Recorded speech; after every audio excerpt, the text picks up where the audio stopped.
example, in one day I shot 3 photographs of 3 different uses of wings in the Galapagos. The blue-footed booby actually flying, the flightless cormorant at the top with its little stubby wings and desultory feathers, which it uses to kind of push itself down underwater to eat moss off the rocks, and then it pulls them out and flops them around and cools off or heats up and uses them as sort of thermal regulators and devices for underwater. And then the only species of equatorial penguins are in the Galapagos, and following Berkman's rule of size, the ratio of surface area to volume.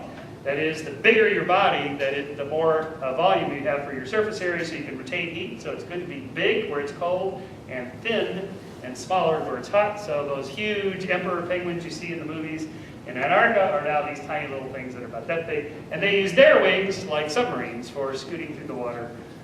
And so those are 3 different uses of wings, not just for flight. Gould's favorite example, I still think it's a gem, of an example of history instead of design. The panda's thumb isn't a thumb at all. It's the radial sesamoid bone. It's your wrist bone here. That just sticks out a little bit. They have a slight advantage to stripping leaves off bamboo shoots. If you were to design a thumb, you wouldn't do it that way, would you? But it's certainly the way evolution does it. Why? Because it would take too much to redesign the entire paw of the bear, because the 5 digits are already anatomically connected through blood vessels and nerves and tissues and ligaments and muscles. You'd have to redesign the whole thing, pull it apart, and redesign the thumb. Much easier to just use this little thing sticking out there. So evolution uses whatever's available, and that's a nice example of history there. Their favorite example is the bacterial flagellum. Who would have ever imagined interest in the bacterial flagellum? But thanks to the intelligent designers, everybody knows now in the business all about this stuff. It turns out when they talk about the bacterial flagellum is irreducibly complex, I didn't know much about this when I first read Bee's book. So I went to my microbiology friends and said, what is the bacterial flagellum? And they said, there is no the bacterial flagellum. There's a whole bunch of them. Some of them are simpler, some of them are more complex. Like a eubacteria, for example, they're much more complex with a complicated flagella, 3-part motor, a shaft and propeller system, which does look irreducibly complex. But in fact, you go to the archaeobacteria, which are simpler with simpler flagella, has a motor and a combined shaft propeller system. So when ideas describe the 3-part flagellum as being irreducibly complex, they're wrong. So, for example, in fact, there's at least 3 different functions of this flagellum: propulsion, secretion, and attachment to surfaces and other cells. So it's not just one function and how did it get that. In fact, we can imagine how it evolved by having one function, say attachment, that then gets co-opted for other uses like propulsion through a thick medium like water for a tiny bacterium that's thick. It's like oil for them. So you got to really propel through it. And then secretion. You can pump stuff out of the interior of the cell to the exterior. And then correspondingly now the genes have been coded for this, and they get more complex with more structures. So we can see how you get a nice Darwinian gradual evolution of that through that process. Second argument, intelligent design and inference.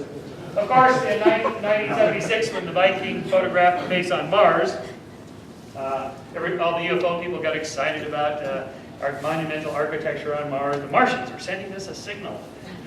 Right, until the 2000 Mars Global Survey took an up-close, high-definition picture of it. But if you squint, you'll see the face pop back out. So by squinting, you're just basically triggering your facial recognition software in your temporal lobes there, and the gyrus, and the 2 eyes, and the nose, and the mouth. That's all you need: 3 data bits, 2 eyes and a mouth, or maybe 4 with a nose in there. But of course, we know it's just random erosion with light shadow casts. Nobody would say that happened by erosion. That's their point. There has to be a way to distinguish natural inference, design inference, and artificial design inference. Like Jodie Foster with the earphones, listening for the prime numbers coming in from the aliens. No star, or rotating black hole, or neutron star is going to pump out a sequence of prime numbers. Those have to be alien signals. Okay, so the SETI people have thought about this. There has to be a way. All right, that's their argument. So Dembski has this explanatory filter. If it's a highly probable event, then it's probably explainable by natural law. If it's an intermediate probable event, it may be due to chance. We can infer that.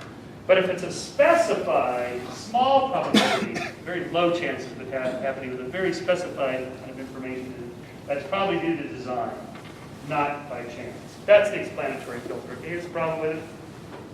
The explanatory filter assumes probabilities that cannot be determined in practice. Like, how would you calculate the probability of DNA forming? How would you calculate that?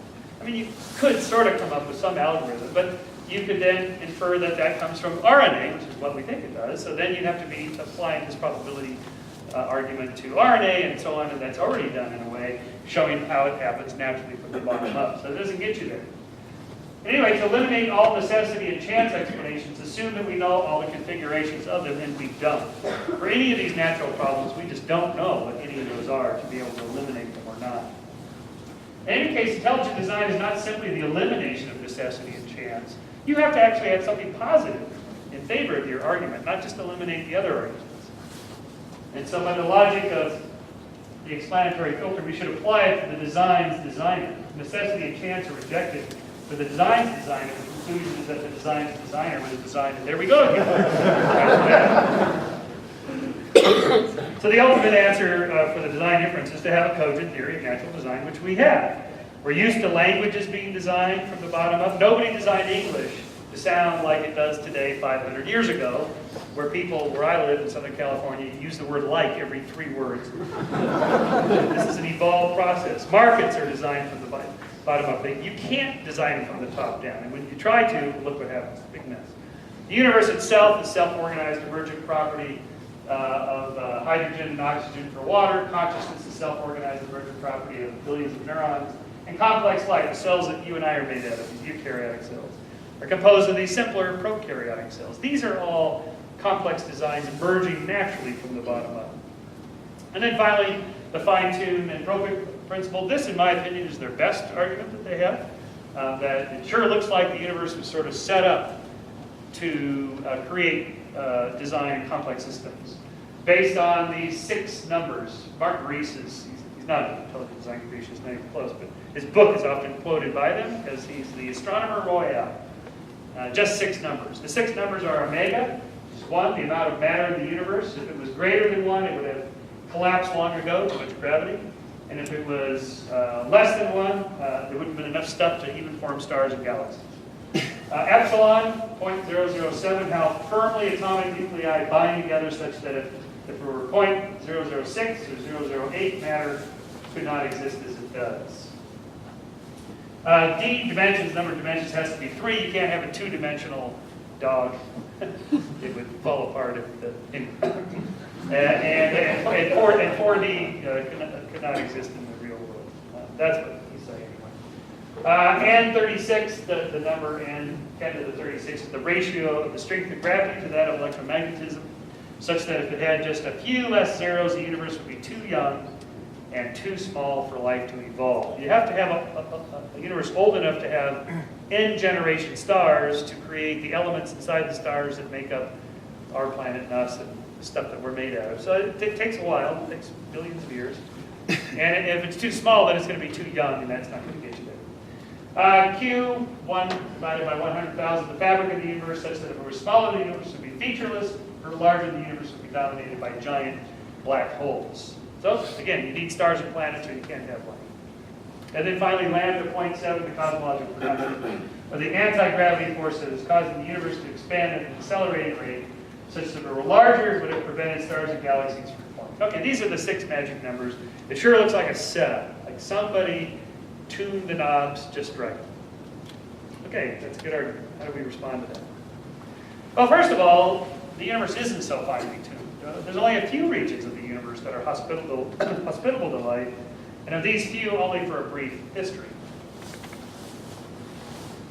So when creationists say, look how amazing it is, the universe is so elegantly designed for life, no, actually it isn't. There's hardly any place life could live. Most of the places are pretty hospitable. 2, well, we're kind of ignorant. Physics is only a couple hundred years old.